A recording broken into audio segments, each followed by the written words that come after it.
Very nice. Welcome to episode 21 of the OCD Backpacker series. I'm your host, Matthew Flansburgh, OCD Backpacker. How the heck are you? How you doing today? You're doing good. Got a lot of lawnmowers in the background. It's kind of cool though. I'm fine with it. Hope you are too. Grass is crying and screaming, but such a high frequency, I don't really hear it. For this review, we are going to be comparing all the chairs against one another in this lineup. Now these are displayed in chronological order from the time I have purchased and used them, starting with the left, this FLEXLITE here by REI Co-op, weighing in at 29.1 ounces, the cheapest as far as price point goes. It's 6 years old. Second chair, Chair 0 by HELINOX, is a super light, and I would say out of the four, the third most expensive. It's the second lightest chair at 18.2 ounces. It is 4 years old. I like it very much as well. So you're kind of like Goldilocks in this. The FLEXLITE Air by REI Co-op is my daughter's chair, and it comes in at less than the HELINOX, and surprisingly it weighs about 1.5 ounces less than the Chair 0 by HELINOX. And that is weighed both with their respective carrying cases you can see attached. And I should say, this is a great time to remind you, backpackers, every time you put your chair up, put the sack inside the frame through the loop so that it doesn't blow away. You only do that once, so just a reminder. So on the far end of the right here is our MOONLITE by NEMO. It is the heaviest and most expensive. However, it has features and solves problems that I have found that all three of these other chairs share in common. I'm compiling all the data on these things in my master spreadsheet. It is an evergreen link, meaning every single one of my videos links to the same spreadsheet. The spreadsheet itself progresses over time. The tabs in the bottom will tell you what episode range. Up to the current, which you can see. All that contains data like multi-functions. Is it waterproof? Does it require power? Is it ultralight? Is it uber comfortable? Things like that. Data, grams and ounces. Of course, kilograms and pounds. All the fun stuff that you're looking for when you're shopping around on chairs. And so we're talking about HELINOX Chair 0 weighing in at 18.2 ounces. I bought this 2.5 years after that chair in search of a more ultralight solution. And I believe that I have found it. This is a great chair. I like this chair a lot. I adore it. Giving it a rating, I give it a 9. Why not a 10? Well, each one of these first three chairs has one problem that has not been solved. And I've been seeking the solution. I'll get to my first attempt at that in a second. But the fatal flaw with all these chairs is the surface area of these foot pegs. Why is that problematic?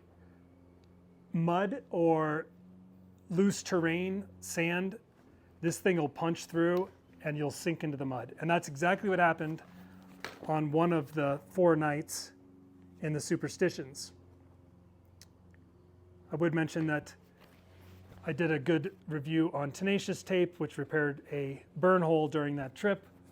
I'll put the link to that if you want to see how tenacious tape works. This sil nylon patch worked great for that.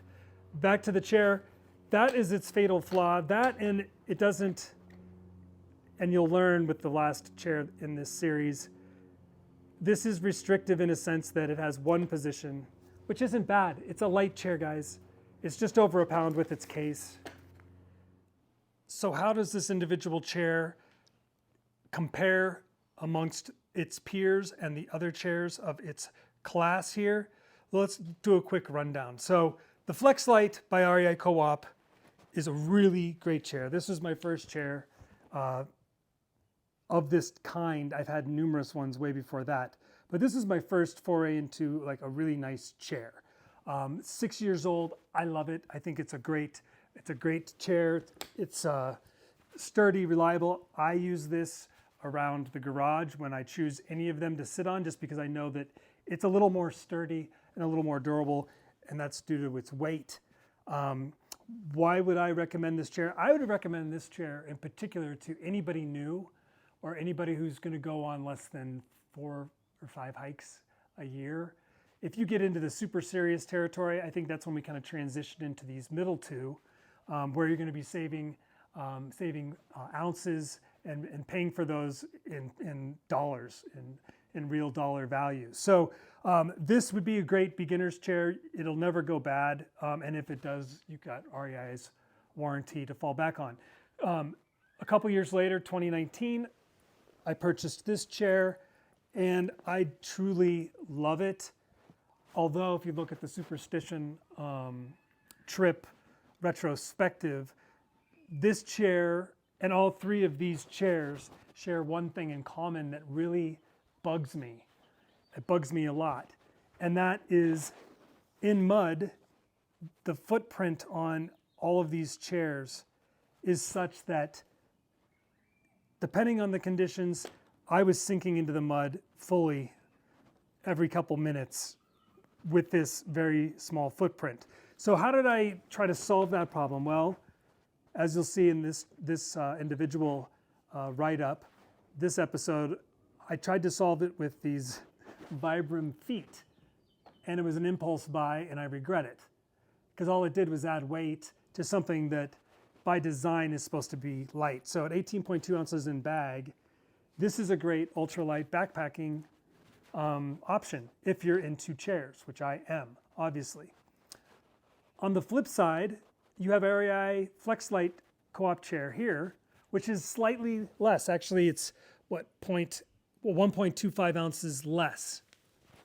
Now, we are going to test out the REI return policy before I get to its individual write-up, because unfortunately, and it was, I think, due to some factory fault, this chair failed even before we left. I was doing a review, I sat on this and it snapped, and I was very thankful, hopefully that resolved. I was very thankful that this happened in my garage and not out on the trail. So we're going to be replacing this for the individual write-up.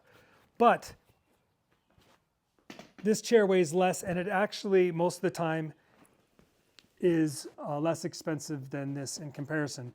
So really, I would say for most people, either of these two is just an awesome choice. You'll never have to buy another chair, unless you kind of you think you see this beautiful, and this is where I get conflicted.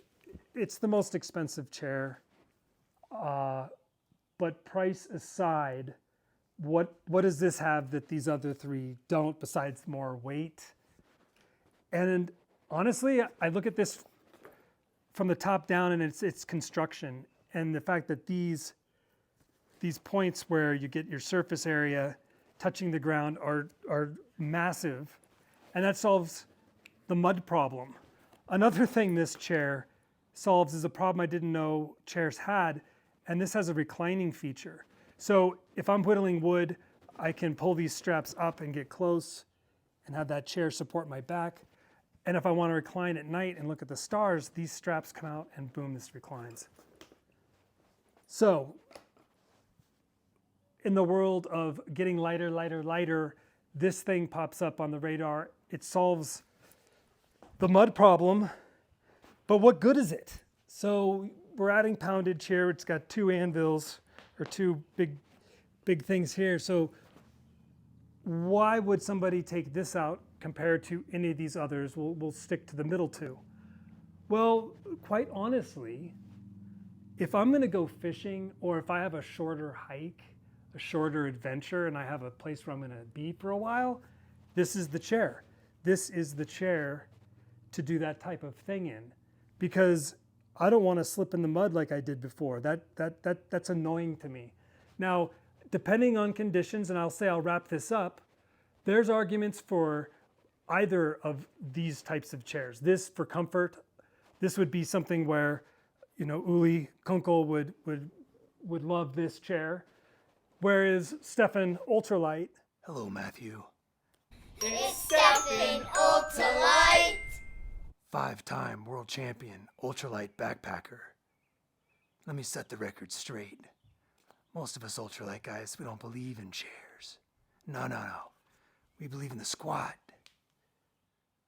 Next, if you're gonna go ultralight, take your pad like this,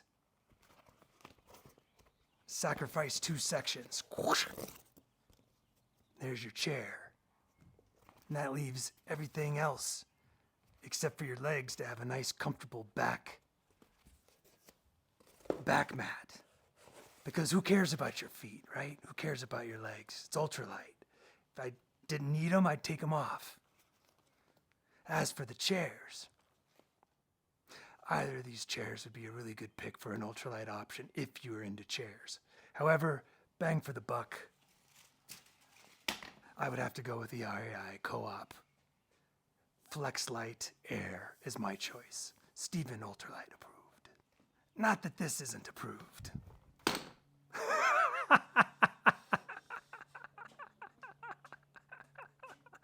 Not that this isn't approved. It is, it's approved as well. If I ever needed a chair. And I think when you're evaluating what trip you're going on, it really helps determine the outcome. Because in July, I'm doing a hike into Rainbow Lake for 2 to 3 days. I'm bringing this fishing chair. I'm gonna have a great time at the edge of a lake, and I'm gonna be fishing most of the day. So I want something that's not gonna sink in the mud. Now, for a 27-mile, you know, where we're switching out and we don't have a permanent camp, I'd probably take the HELINOX out and keep that for those longer through hike type of scenarios. But truly, I think it all comes down to how much weight, the price point, and what kind of features you really want, dependent upon the trip you're about to take. So I think it's important for me to illustrate the mistakes I make so that you don't make them yourself. And I think this is a really good example of, like in product management for software, you can try to feature your way out of solving a problem, like building a feature to solve a problem or choosing a feature to solve a problem. Whereas that's not necessarily where we want to go. We're solving the problem before we're really analyzing what the problem is, right? So when we understand the problem, then we can apply different methods or ways to solve that problem. And I think with this example I'm going through, it's a very good one.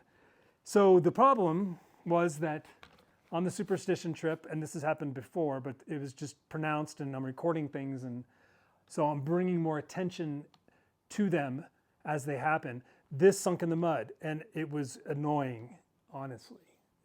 Just basically annoying. And so constantly sinking in the mud, I was finding myself putting rocks under them, but then the rocks would slip, or I'd, you know, get up to do something and have to reestablish. It's just not very fun overall. So I was looking for a solution. I found one. I found a feature solution, and it's honestly, they got me. The marketing on it got me. It's VIBRAM. It's these VIBRAM. All right, so it's these ridiculous VIBRAM balls that weigh exactly 2 ounces. And so this was the solution that caught my eye, and I regret it. But why? Why would I regret this? Well, first of all, we have an 18-ounce chair, and 25% of that trip could be solved by the addition of these monster balls, right? And it looks cute. Listen, there's a couple different colors, and I was like, oh, there's black, but the gray would match. And so I got caught up in like the kind of novelty of it. But I'm truly kind of embarrassed, to be true. It's kind of like, oh my God. I used a sledgehammer to solve a screwdriver problem. But this would solve the problem, right? No more sinking in the mud. But this chair probably now won't fit in the bag, and I'll test that in a second. But look at what we've done. We've just added 8 ounces. So this thing is no longer an ultralight chair. What's the point? What are we doing? We're going the wrong direction. So as much as I think this is just cute, and it does solve the problem, it creates a new problem, more weight and more space. And I don't want that problem. I think that's not a fun problem to have. And it defeats the purpose of the ultralight chair to begin with. So I am truly interested in 3D people out there that have tried to attempt or have a solution to this that's light and probably cheaper than these. I'm returning these. I can't in good faith. I feel so embarrassed that I bought them. But it's an impulse buy. Don't do it. Unless you don't care and they're cute and you just don't care. Then do it. Go crazy. Get different colors, match them. Be like the kids, put different colors together. I don't care. Do your own thing. But this is a case where solving it with the feature has left me dissatisfied. And why I have turned in main towards this guy behind me, the Moonlite, because its foot presence, surface area is much larger, and it solves this problem altogether. But yeah, don't make the same mistake I did, please. Not responsible. I adore this, but it's not a 10 not because it doesn't recline and have anything other than that, because it keeps me off the ground. I'm a 145-pound dude. It's the feet. And so if we could eliminate the feet problem, the ultimate chair, the ultimate ultralight backpacking chair will address this somehow. Somebody will address this in a fashion suitable for ultralight backpacking. But this right now is fatal, and I won't take this if I know that there's going to be mud, or I've got to find a different solution for the feet. However, bringing it all together, it's a dang good chair. I love it. I'll keep it. No reason to replace it other than the mud problem. So for that, chair 2, out the door. And by the way, I do have a goal with all this. And right now the current goal is 2,000 subscribers so we can burn the Viking ship with the dead lighter so that I can see it in the afterlife in Valhalla when I'm drinking mead with all the weirdos and crazy people from that kind of weird mythological fantasy land in my mind. There you go. So, thank you for tuning in. This has been Chair 0 by HELINOX. A little more expensive than the other chairs, but that's okay. Let's throw all the data up. I've had it for 4 years. It's a great brand, and the only fatal flaw is the mud issue, which I've discussed at this point ad nauseum with all the episodes that I've addressed it in. So this will be the last time I talk about it, hopefully. I spoke a bit too soon when I said that the mud was the only thing that you should look out for. There's some considerations depending on your particular frame height. So for reference, I'm 5'10", 145. A friend of mine who's a lot taller and a lot heavier than I had this chair. He ended up getting rid of it. He's over 6 foot tall and over 200. And this sits low than all the other chairs that we've looked at. This is 8.5 inches from ground to bottom, whereas the REI chairs are 11 inches off the ground. That's 2.5 inch difference, and the NEMO is 10.5, so it's just a ½ inch lower than the REI version. So this is a consideration for those who are tall and who are heavier. While this is rated at 265, which is higher than both of the REI chairs, I think that the height is the big problem. You know, getting in and out of a lower chair is more difficult, especially if you've been hiking and walking and stuff like that. So I would consider that if you're over 5'10", you might want to not pick up this chair and consider a different option altogether. There is a version of this that's made for taller people. That's probably the direction you might want to look at as well when you make your final decision. But anyways, for my height, my size, this is the ultimate ultralight backpacking chair. You have yourself a great day. OCD Backpacker out. It's rough out there. Love one another. Talk to you probably very soon. Bye. Oh, Blake. You're killing me. There you go. That's going in. Oh, of course it is. It's funny.